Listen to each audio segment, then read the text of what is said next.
Hello, this is Matt on the Moon Lambeau channel. My fellow XRP holders, your gains are coming. In fact, if many of the analysts that I follow are correct, the XRP gains are going to be rather astronomical. And so I want to talk to you about some levels that we're going to be watching for that are crucial to break up to that next incredible range. Because mind you, we did already recently hit, just the other month, I guess it was April, we hit that $2 price mark. And as exciting as that was, and I'll admit it was, it was very fun to see that after, being in the space for a good 3.5 years, mostly in a bear market. That's going to look like nothing, I personally believe. And so I'm going to share with you opinions from a number of chart analysts. And I also do want to focus on, in this video, this concept that the bear market, it's not starting now in all likelihood. There's no way to know anything for certain. Yeah, of course, fine. But in terms of probabilities, the best is yet ahead, and in all likelihood, the bottom's already in. Don't know that for sure either. Happy to admit that, fine. But no matter what, in my opinion anyway, things are going to be looking much, much greener, despite the fact that at the time I record this, the market actually looks like kind of like a sea of red. But hey, it's another day in the life, my friends. But I do want to be clear at the outset, I don't have a financial background of any kind. I am not offering financial advice. And you definitely should not buy or sell anything because of anything I say or write. I'm just an enthusiast who makes YouTube videos as a fun hobby about Ripple and XRP and crypto, and that's all that's going on here, damn it. And if you don't like it, you can get out. Now, as I record this, XRP is at $1.01. Woohoo! I'll take it. Hey, you know what? It's over $1. I'm going to take that. Bitcoin's at just over $36,000. Market cap for the asset class, $1.6 trillion. Bitcoin dominance down to 41.69%. And in XRP, though, within the last 24 hours, it did hit $1.11. It's ranging pretty much like the analysts have been telling us to expect. It could be weeks or months that we're going to be range bound, but eventually we are going to hit some rather key levels, I believe. I'll talk about that in just a second. But first, I want to share this tweet from my fellow XRP YouTuber, the Blockchain Backer. Just a little bit earlier today, he tweeted out the following. While the XRP/USD shorts have been playing interesting games, potentially whales messing with retail investors, one thing that can't be ignored is that the XRP USD longs are incredibly low, the lowest in 4 years. There isn't much liquidity to chase by going down. Optimistic. Yeah, and I kind of feel the same way about that. And the Blockchain Backer, he was talking about most recently that a couple price levels to look at. $1.46 is important, but he most recently stated that once XRP hits $1.69, effectively, it's like off to the races. It is indeed rocket time. So we'll be watching for that range. But I'll tell you this, and consider this, because again, I've been around since November of 2017. So that was when I first purchased XRP, first purchased crypto actually. And so I did ride XRP all the way up to $4 and then all the way back down and all of the crazy price points in between. And so think about that. Purchasing November 2017, the lowest I personally ever purchased XRP was 15 cents. And that was about 2.5 years after I initially purchased XRP. So I'd already ridden the crazy bull ride up to almost $4, crashed back down, and all the volatility in between. And then it got down to 15 cents in March of last year, and I was able to purchase some right there. And so I wanted to share with you this idea, like the volatility, it's terrifying to people, but if you just look historically at what's happening within the market and you see that everything just keeps trending up despite that, I don't think there's a good reason to have fear. I mean, if somebody's over-leveraged or not used to well, if you're overextended, fine, yeah. Maybe reconsider that. I'm not telling you to buy or sell or hold anything, but damn, if you put in so much that the volatility has you at the point where you can't sleep, maybe it's time to reevaluate something.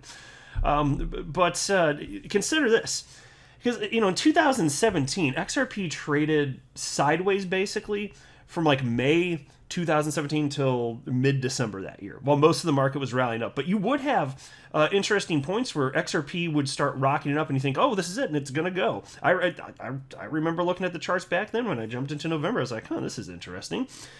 And you'd have instances where XRP would be at like 20 cents and it'd go up to 30 cents. And then sometimes it'd go back down to like 15 or 20 cents. And so in terms of percentage pullbacks, it's kind of in line with what we've been seeing this calendar year with XRP. And so the volatility, if you just understand that it's a function of illiquid markets and a frenzy being around the asset class, to me, it's easy to just like not feel the weight of that. Because I know that that's the hardest part. There's a reason that on this channel, in the videos where I am talking about price, there's a reason that I frequently focus on the human psychology, because that is at the core of what's going on here. The human psychology is what determines this price action, the FOMOing in and the panic selling. And so, in my opinion, just choosing to not participate in all that jibber jabber, all that nonsense, is what yields positive results. And so I want nothing to do with that. I haven't sold a single XRP in my entire life. And I mean what I'm saying here. And so you do what's right for you, but for me, the answer is I am not selling my XRP until it's worth substantially more.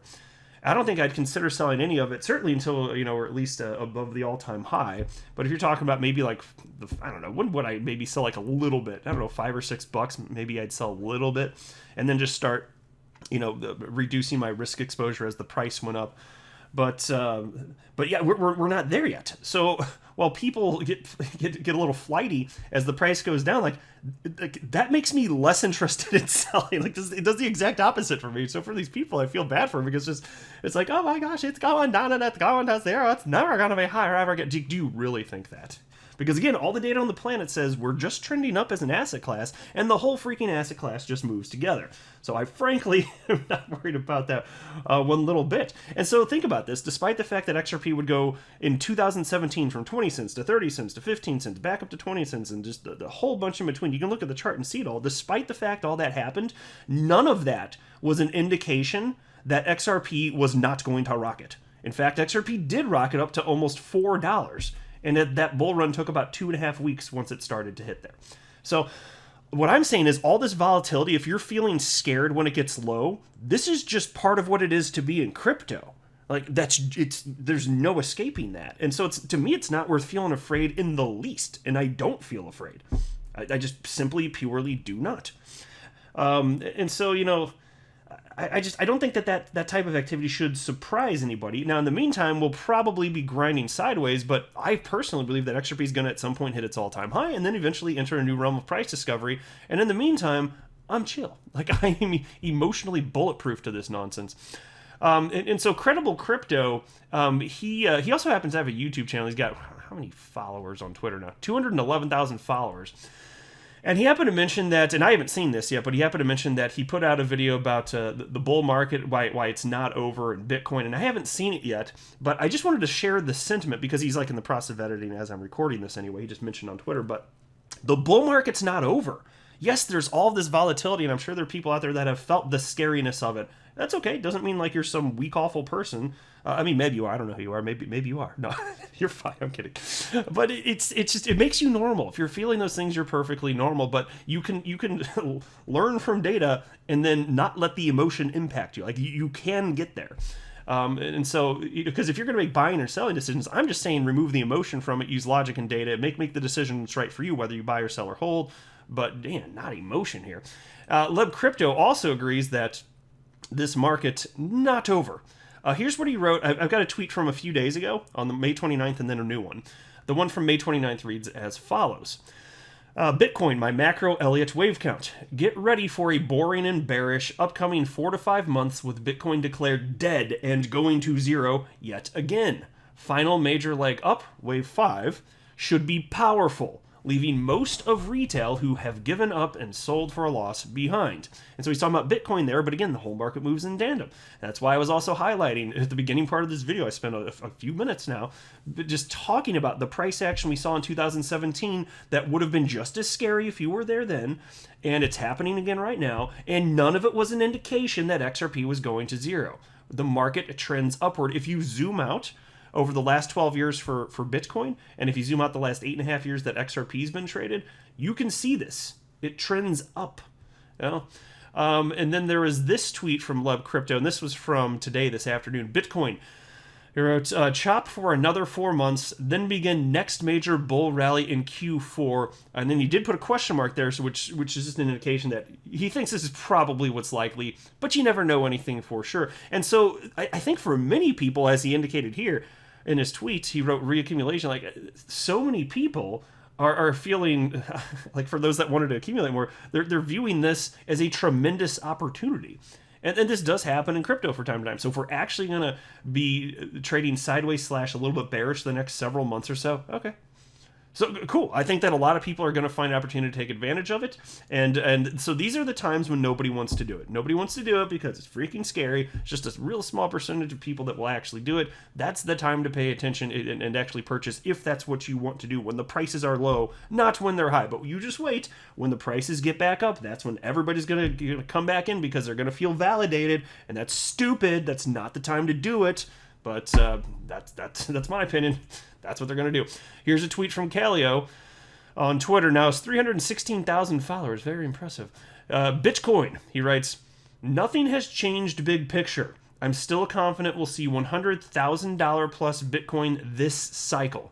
So look, it's very difficult for me to find analysts that are respected in crypto that think that we're in a bear market. You can find them, but there aren't many of them. So that's why I suspect if I just had to make a guess, and it would be just for fun, you never know for sure, I think that we're just going to see rockets much higher.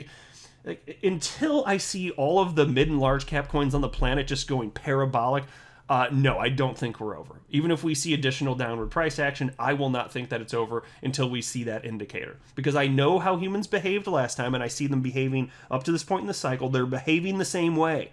So until they continue that behavior to that point, I'm not going to think that we're near the end. When I do see that, you'll hear me on this channel saying, yeah, guys, I think we're about at the end.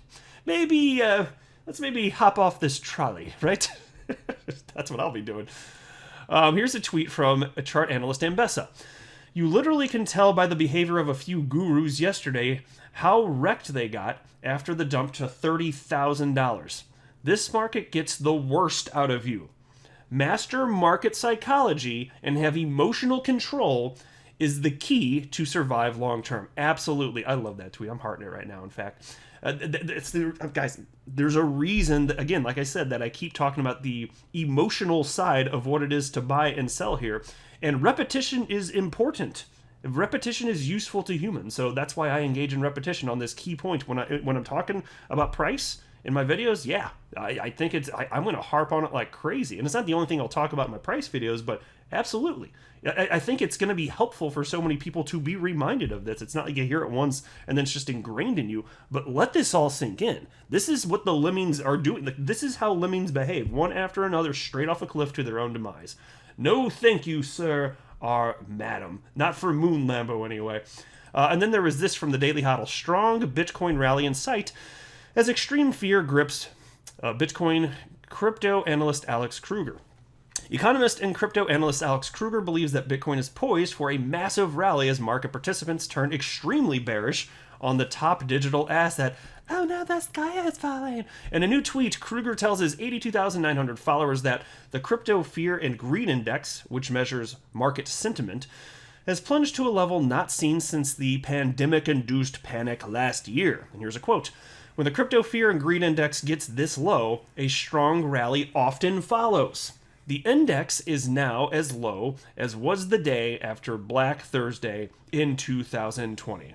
So how about that? How about that? It's just another analyst that gets the bigger picture of all of this. And when people are fearful, like that can represent a good opportunity to buy. Now, if we're actually at the top of the market and we see that 70, 80, 90% crash, fine. I recognize eventually that will happen. And if we're there now and none of us realize it, including me, yeah, it's going to look like a silly time to buy in hindsight. Fine. But you know what I'd do if that were the case? I'd wait for the market to crash 80, 90%, and then I'd just continue to buy more, and then I'd wait a few years for the consolidation and bearishness to complete, and then I'd wait for it to rocket. So even if I accidentally bought the top, I'd just hold. You can't, and then I'd buy more at the bottom, dollar cost average in so that I wouldn't have such a high average in price. That's exactly what I would do. If I were in a purchasing mood. So I'm just saying, that's the way I look at it. But I'll go ahead and wrap up there. I am not a financial advisor. Do not buy or sell anything because of anything I say or write. That would be a very, very, very bad idea. Until next time, to the moon, Lambo.